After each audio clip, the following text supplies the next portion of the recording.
Welcome to our podcast, Lifeline 101, a step toward a safer community.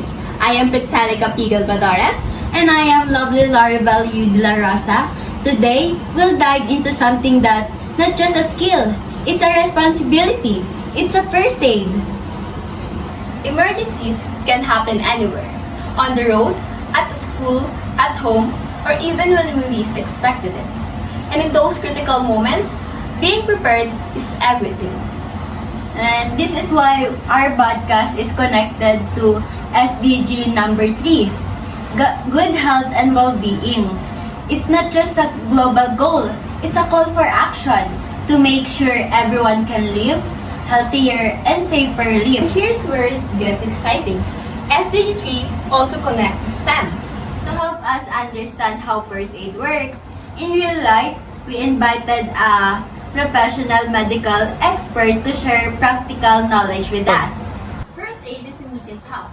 It is given to someone who's injured or suddenly ill before professional medical help arrive. It's a set of steps that can protect life, prevent the condition from worsening, and promote recovery. And what makes first aid amazing? Is it accessibility? You don't have to wear a lab coat to save a life. Ordinary people like students or teachers can be everyday heroes or just by learning what to do.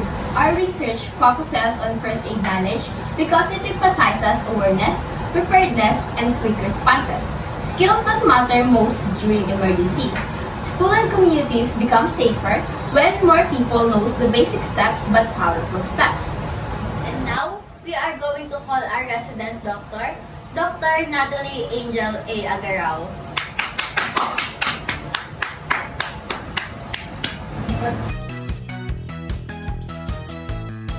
We are honored to have with us today Dr. Agarao, a registered doctor with years of experience in emergency response. Good afternoon, doctor. I have a question po. Why is first aid so essential? So, thank you so much for having me. First aid is a bridge between an emergency and a professional medical care.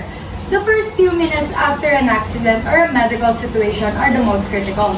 If people know what to do, they can keep someone alive long for professional help to arrive. There are many essentials first aid procedures everyone should know. First is for bleeding wounds, apply pressure to stop the bleeding, clean it properly to prevent infection, and cover it with clean cloth or bandage. Zed, tulong! Bakit ano yun? Kamay ko nasugat, nakaskas! Ito dito. Ah! Sakit! Nakasaan lang. Okay na. Puka muna doon. Tabanin ko na yun. Sakit! Tap. Okay na. Tawag na.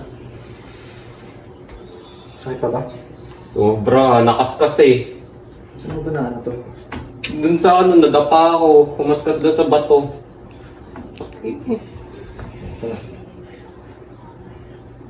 Ayan na. Ayos na. Mariyanin na naman ito mamaya.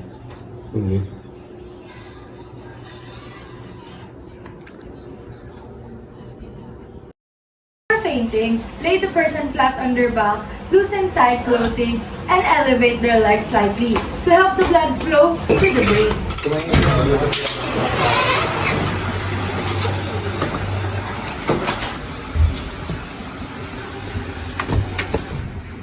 Uy!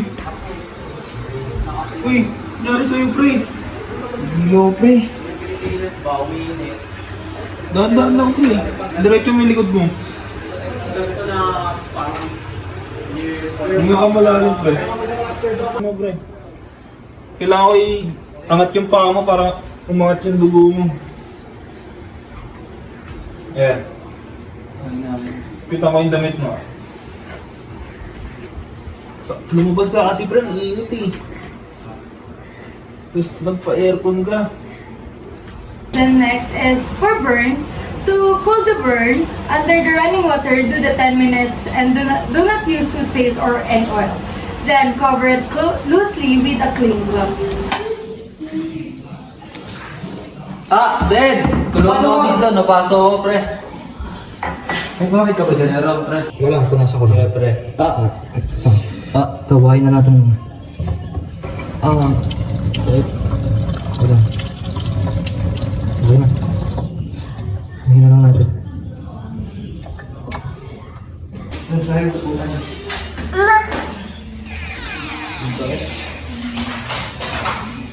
Hindi pa makita ko dito. Hindi mo na natin.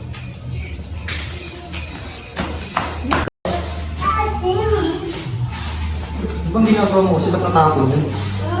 Ano, pre, lumalas ako ng ito yung ano. Ano pa naman ito? HD River na tayo. Pero, takot na.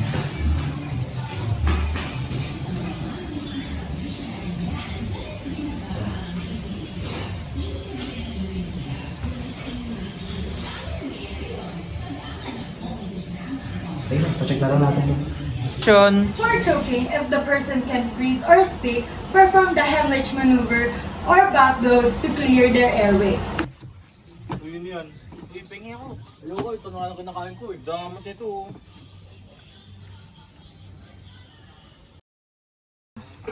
Ano nangyari sa'yo, pre? Na kasi, ayaw mamigay. Ano ba nangyari sa'yo? Ano, hindi ka na makahinga? Wait lang ano yung kaya, ano? Okay. 1, 2, 3. It's the CPR. If the person isn't breathing, check for the pulse and begin chest compressions. At the correct rhythm, this can keep the oxygen flowing to the brain.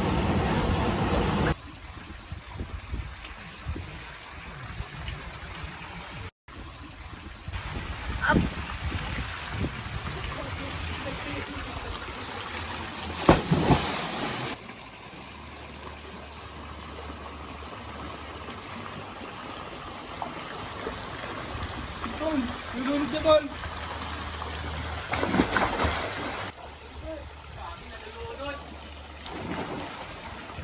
Tulong. Wait lang.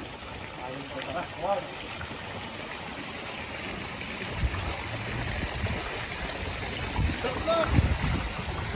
Dito.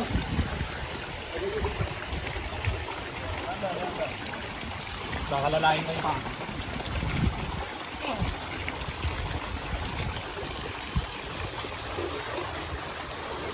Gigilag nyo. Tuloy yung ulo.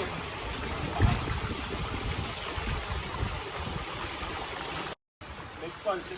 Ayaw, wala dyan, pre. 1,001, 1,002, 1,003, 1,004, 1,005. Walang next pulse, pre. Go CPR. 1, 2, 3, 4, 5, 6, 7, 8, 9, 10, 11, 12, 13, 14, 15, 16, 17, 18, 19, 20, 21, 22, 23, 24, 25, 26, 27, 28, 29, 30.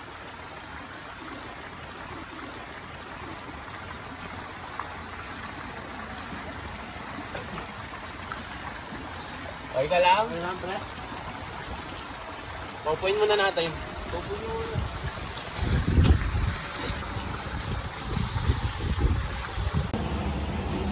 Oh wow, Dr. Agaraw.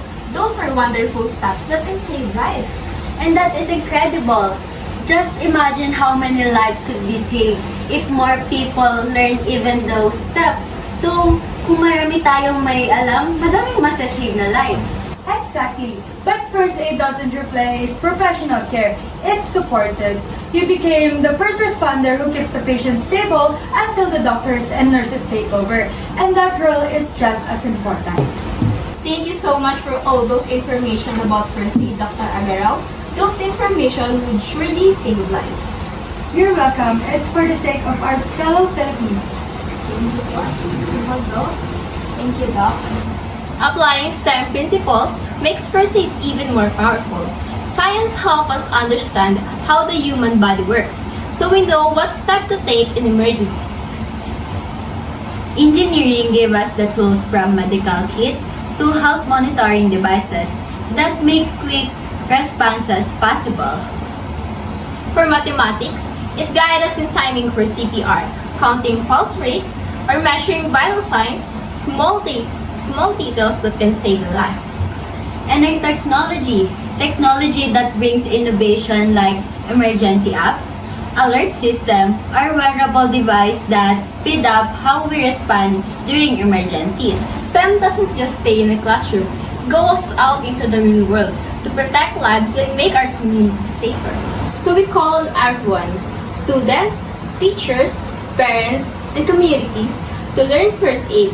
It's not just for professionals, it's for anyone who wants to make a difference. Sign up for first aid training. Take school drills seriously. Be observant and don't be afraid to act in emergencies. Your quick action can save a life. A safer school, stronger community, and healthier society all start with awareness, preparedness, and courage. So, through this podcast, we showed how STEM students can use their knowledge to promote health and safety by teaching others about first aid.